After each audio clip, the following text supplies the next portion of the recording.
Hello and welcome to the Grand Line Review, your source for everything One Piece. Last time on the Arc Review, we looked at the incredible events of Baratie, and today we are going to move on and examine what is, in my opinion, one of the best arcs in the series. The Arlong arc marks the fifth story in the One Piece series and spans 27 manga chapters and 14 anime episodes. And like I said in the beginning, this is one of the greats. The Arlong arc itself was actually set up during Baratie when Nami stole the Going Merry and sailed away, prompting Zoro, Usopp and Johnny to follow her. So the first portion of this arc is conducted without our main character Luffy, and it still manages to be incredibly engaging, which is a great credit to the series. The main antagonist and namesake of the arc, Sawtooth Arlong, is like nothing we've seen before. As a fishman, he is significantly stronger than any enemy we've previously encountered. Well, except for Mihawk, but just for fun, let's not count him. Arlong also happens to be a vat of pure ruthlessness and evil, displaying very sadistic and racist tendencies, which combined with his strength make him a particularly threatening presence. And I don't think we can go any further without mentioning the tragedy that is Nami's entire life up until this point. The Arlong arc shone a spotlight on the hell that Nami had been living since childhood, which simultaneously turned her into a very sympathetic character, but also a very brave and strong one. She was no longer your sort of stock standard female protagonist. She had depth, she had pain, and she had a mission in life that she needed to accomplish no matter what.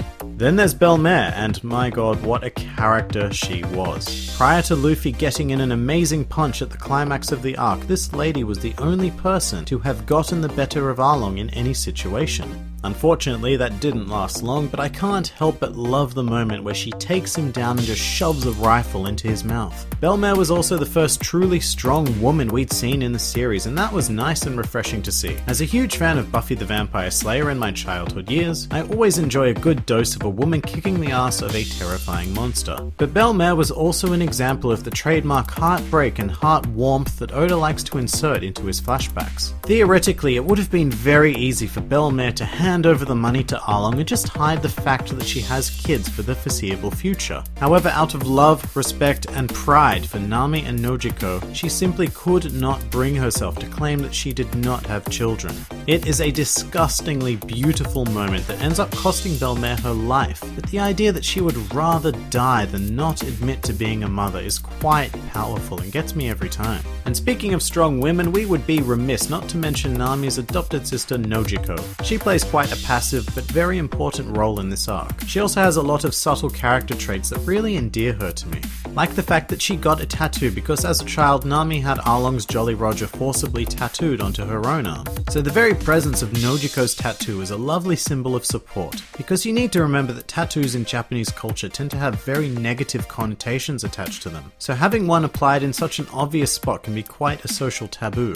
Well, given all of this drama playing out, we as readers and watchers are looking for some serious payoff after such events, and the Arlong arc proudly delivers everything we want and more. In classic Luffy style, he just bursts into Arlong's compound and whacks him right in the face, starting a hard-fought but glorious conflict. And everyone really gets their moment to shine in this arc, it isn't just Nami. Over the fight with Arlong's crew, we have several powerful character development moments occur. For example, Zoro, still heavily injured from his defeat at the hands of Mihawk during the last arc, uses his fight against Hachi, awesome character by the way, to reaffirm that he will never lose again, and rekindles his dream of becoming the world's greatest swordsman. Usopp also has a proud moment that really started to win me over to his side, where he acknowledges his cowardice and ends up fighting his first real battle. And not only that, he, rather surprisingly, ends up winning, proving to himself that he can do it.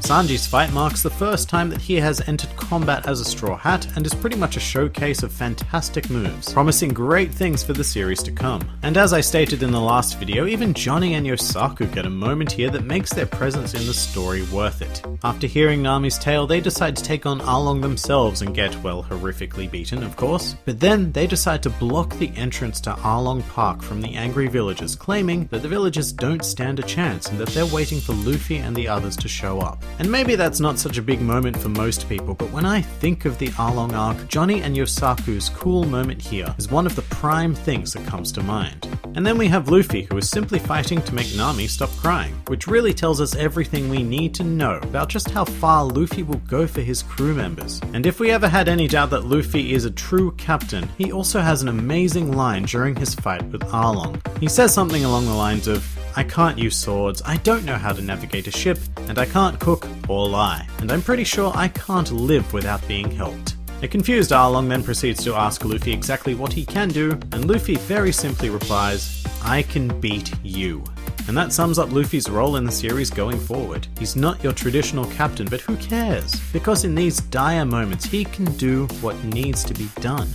So despite it being the second last story of East Blue, the Arlong arc really does act as the climax of this very first One Piece saga. I'd even argue that this is the arc where the Straw Hats truly formed and became a solid crew, rather than an odd mix of people with weird dreams. This is the arc where they proved that they were ready to take on the Grand Line and work their way up to defeating the crazy powerful Mihawk style people, as well as do the impossible by finding the One Piece.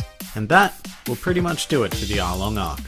Next time, we'll be taking a look at the final part of the East Blue Saga, Log Town, and this is going to present us with a hell of a lot of world building, so I'm pretty keen for that. If you enjoyed this video, then feel free to like, favorite, or subscribe, and please do comment with your thoughts on the Arlong arc. This has been the Grand Line Review, and I'll see you next time.